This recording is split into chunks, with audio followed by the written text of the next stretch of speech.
Halo, selamat datang. Hari ini kita bakal ngupas tuntas sebuah sistem penyampaian pesan yang luar biasa. Gimana sih caranya perintah ilahi itu bisa melintasi alam gaib sampai ke kita umat manusia? Kita akan menyelami dua pilar utama dalam rukun iman, kepercayaan kepada malaikat dan rasul. Yuk, kita mulai. Oke, coba deh kita pikirin bareng-bareng. Pernah nggak sih kalian berhenti sejenak dan benar-benar bertanya, gimana caranya pesan dari Sang Pencipta, sesuatu yang begitu agung, begitu gaib, bisa sampai ke telinga kita, manusia biasa di bumi? Ini bukan cuma soal teologi loh, ini tentang gimana jembatan antara yang ilahi dan yang fana itu dibangun. Dan ternyata, jawabannya itu bukan cuma satu hal, tapi sebuah sistem dua bagian yang dirancang dengan sempurna dan saling terkait. Bayangin deh, ada utusan tak kasat mata yang tugasnya memastikan pesan itu tetap murni, dan ada utusan dari kalangan manusia yang tugasnya memastikan pesan itu bisa kita pahami dan kita teladani. Keduanya kerja bareng, memastikan wahyu ilahi sampai tanpa cacat sedikit pun. Nah, buat ngertiin ini semua, kita harus lihat gambaran besarnya dulu. Dalam Islam, kerangka ini dikenal sebagai rukun iman atau pilar-pilar keimanan. Percaya sama malaikat dan rasul itu bagian yang nggak bisa dipisahin dari fondasi ini. Oke, jadi titik mulanya tuh di sini. Iman dalam Islam itu intinya percaya sama hal-hal gaib, realitas di luar jangkauan panca indera kita yang dijelaskan di Al-Quran dan hadis. Ini bukan keyakinan buta, tapi kepercayaan yang berdasar pada wahyu. Dan fondasi kepercayaan pada yang gaib ini langsung nyambung ke pilar pertama yang mau kita bahas, para utusan surgawi itu sendiri. Oke, kita mulai dari kurir pertamanya dulu ya. Mereka ini adalah makhluk-makhluk yang keberadaannya kita yakini, walaupun kita nggak bisa lihat pakai mata kita. Para malaikat. Jadi di malaikat itu sebenarnya apa sih? Menurut ajaran Islam, mereka adalah makhluk yang diciptakan dari cahaya, esensi yang murni. Yang paling membedakan mereka dari kita adalah ketaatan mutlak mereka. Beda sama manusia, mereka nggak punya pilihan untuk membangkang. Mereka itu udah disetting buat selalu nurut sama perintah Tuhan. Dengan sempurna, tanpa pernah berbuat dosa.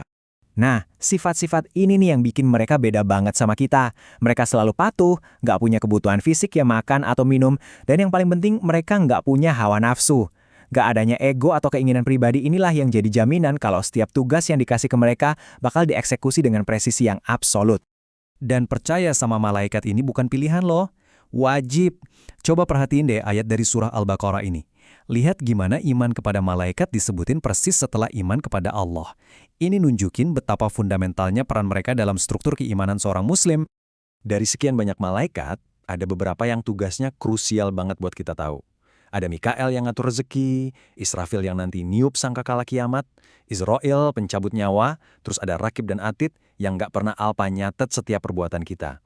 Tapi, lihat deh Jibril, tugasnya apa? Menyampaikan wahyu. Nah, ini dia nih, penghubung kunci dalam cerita kita. Ini langsung membawa kita ke pertanyaan yang paling logis. Kalau malaikat Jibril adalah pembawa pesan ilahi, terus pesannya itu dikasih ke siapa di bumi? Nah, disinilah pilar kedua kita masuk ke dalam cerita. Pesan itu disampaikan kepada manusia-manusia pilihan yang kita kenal sebagai nabi dan rasul. Merekalah penerima wahyu di antara kita. Oke, tapi ada bedanya nih antara nabi dan rasul, dan ini penting buat kita tahu. Seorang nabi itu menerima wahyu dari Allah, mungkin buat dirinya sendiri atau buat nguatin ajaran sebelumnya. Tapi seorang rasul itu punya misi yang lebih besar. Dia nggak cuma nerima wahyu, tapi juga punya kewajiban buat nyampein wahyu itu ke umatnya. Jadi gampangnya gini, setiap rasul itu udah pasti nabi, tapi nggak semua nabi itu rasul. Walaupun jumlah nabi itu banyak banget, ada 25 rasul yang namanya disebut di Al-Quran, dan ini wajib kita imani mulai dari Nabi Adam sampai Nabi Muhammad SAW. Lihat deh, kita balik lagi ke ayat yang sama dari surah Al-Baqarah. Ini bukan kebetulan ya, ini keren banget karena nunjukin betapa dua pilar ini, malaikat dan rasul, nggak bisa dipisahin. Satu ayat yang sama nyuruh kita iman ke malaikat sekaligus iman ke rasul. Mereka ini satu paket yang utuh dalam sistem penyampaian wahyu. Sekarang, coba bayangin deh, kalau kamu disuruh milih orang buat nyampein pesan paling penting di alam semesta, orangnya harus kayak gimana? Pastinya nggak bisa sembarangan kan? Nah makanya, mereka ini punya standar karakter yang luar biasa. Para rasul itu dijamin punya 4 sifat inti. Mereka itu syidik, artinya jujur, mustahil mereka bohong karena kebohongan bakal ngerusak pesannya. Mereka amanah, bisa dipercaya, nggak mungkin mereka khianat karena kepercayaan itu pondasi misinya. Mereka tablik, artinya mereka nyampein semua wahyu, nggak ada yang disembunyiin. Dan mereka fatanah, cerdas, biar bisa ngejawab semua keraguan dan nyampein pesan dengan cara paling efektif. Sifat-sifat ini tuh kayak jaminan mutu langsung dari Tuhan. Tapi, nah ini yang penting banget, di balik kesempurnaan tugas mereka, mereka tetap manusia. Mereka bisa lapar, mereka sakit, mereka tidur, sama kayak kita. Kenapa ini krusial? Soalnya ini bikin ajaran mereka jadi bisa kita contoh, bukan cuma teori di atas langit. Mereka menunjukkan gimana caranya jadi manusia terbaik. Oke, jadi kita udah ngerti konsepnya. Malaikat itu kurirnya, rasul itu penerimanya. Terus, apa gunanya kita percaya semua ini? Apa dampaknya buat hidup kita sehari-hari? Nah, disinilah semuanya jadi satu kesatuan yang utuh. Percaya sama malaikat, khususnya Rakib dan Atid, itu bikin kita mawas diri kan? Wah, gue lagi diawasin nih. Ini yang dorong kita buat berbuat baik.